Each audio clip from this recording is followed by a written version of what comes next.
বন্ধুরা, আজকে আমি খাসি মাংসের পাতলা ঝোলের রেসিপি আপনাদের সাথে শেয়ার করব। কোনো রকম প্রেসার কুকার ছাড়াই রান্নার কড়াইতেই হবে একদম নরম তুলতুলে। বন্ধুরা, পুরো রেসিপিটা দেখতে থাকুন, আশা করি আপনাদের খুবই ভালো লাগবে। এবং এভাবে একবার খাসির মাংসটা রান্না করে দেখবেন, এর স্বাদ মুখে লেগে থাকবে। বন্ধুরা, এখানে আমি নিয়ে নিয়েছি 700 গ্রাম খাসির মাংস। এবার আমি মাংসটা ম্যারিনেট করে নেব। তার জন্য 1 চামচ লবণ, 1 চামচ হলুদের গুঁড়ো, 1 চামচ দিয়ে দিলাম লঙ্কার গুঁড়ো, খানিকটা সর্ষের তেল ও পাতিলেবুর রস দিয়ে মাংসটাকে খুব ভালোভাবে মেখে নেব। বন্ধুরা, যত ভালোভাবে মাখবেন তত কিন্তু এর রান্নার স্বাদ অনেকটাই ভালো হয়।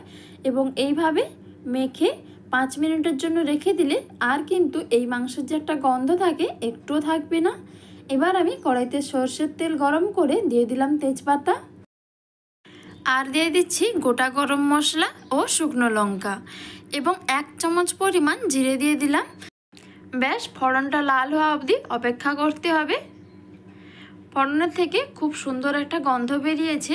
এবার আমি এখানে অ্যাড করে দিচ্ছি পেঁয়াজ। এখানে আমি পেঁয়াজ নিয়েছি টোটাল 200 গ্রাম। এবারে পেঁয়াজটাকে একটু আধা ভাজা করে নিতে হবে। সাথে দিয়ে দিচ্ছি 4 থেকে 5টা কারি পাতা। পেঁয়াজটা যখন আধা ভাজা হয়ে যাবে তখন আমি এর মধ্যে বাকি মশলাগুলো দিয়ে দেব। বন্ধুরা, পেঁয়াজটা এখন ভেজে নেওয়া হয়ে গেছে। এবার আমি এর মধ্যে 1 চামচ ভরে আদা বাটা যোগ করলাম।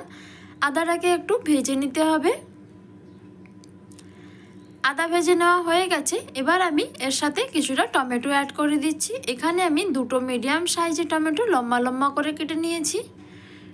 যাতে টমেটোটা তাড়াতাড়ি নরম হয়ে যায় তার জন্য আমি এখানে ঢাকনা দিয়ে দিচ্ছি। 2 মিনিট পর ঢাকনাটা খুলে নিয়েছি। এখন কিন্তু টমেটোটা খুব সুন্দরভাবে নরম হয়ে গেছে।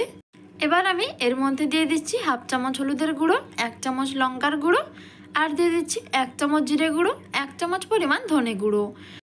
এবার পরিমাণ অনুযায়ী লবণ দিয়ে এখানে আমি 1 চামচ পরিমাণ রসুন বাটা অ্যাড করে দিলাম। রসুনটা পরে দিলে এর ফ্লেভারটা কিন্তু খাসি মাংসের মধ্যে দারুণ লাগে, তাই আমি রসুনটা সব শেষেই দিলাম।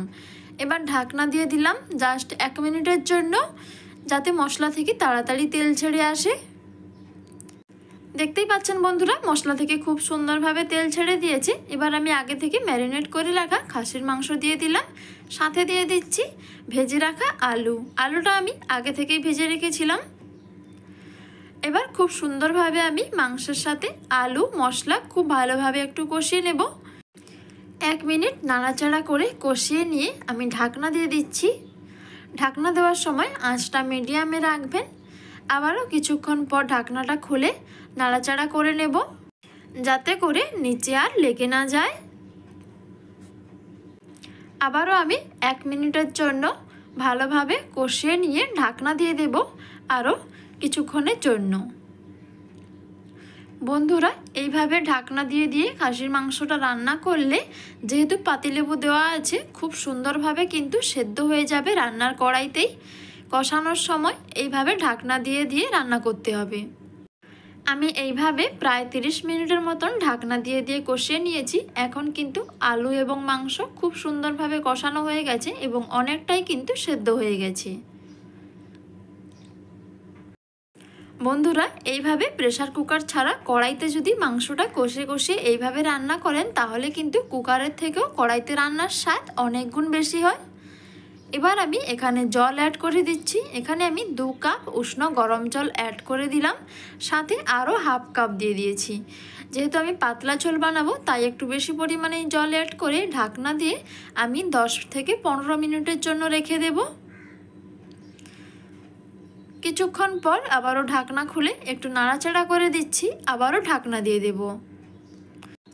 বন্ধুরা, এইভাবে একবার খাসির মাংসটা রান্না করে দেখবেন, আর কখনো কিন্তু কুকারে বানাবেন না। এইভাবে কড়াইতে বানালে যে এতটা স্বাদ হয়, এর স্বাদ কখনো ভোলার নয়। সাথে আমি কয়েকটা কাঁচা লঙ্কা দিয়ে আবারও ঢাকনা দিয়ে দিয়েছিলাম।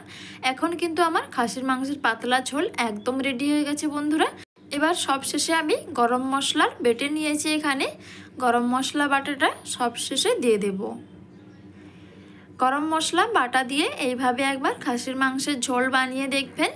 বাড়ির সবাই আঙুল চেটে খেতে বাধ্য হবেন। সাথে কয়েকটা ধনেপাতা ছড়িয়ে দিলাম। এবার গরম গরম ভাতের সাথে খাসির মাংসের পাতলা ঝোল পরিবেশন করে নেব। বন্ধুরা, রেসিপিটা ভালো লাগলে বন্ধুদের সাথে শেয়ার করবেন, লাইক করবেন, আমার চ্যানেলটা সাবস্ক্রাইব করে পাশে থাকবেন। দেখুন বন্ধুরা, মাংসটা কত সুন্দরভাবে সেদ্ধ হয়ে গেছে। আজকের মতো টাটা বন্ধুরা, সবাইকে ধন্যবাদ।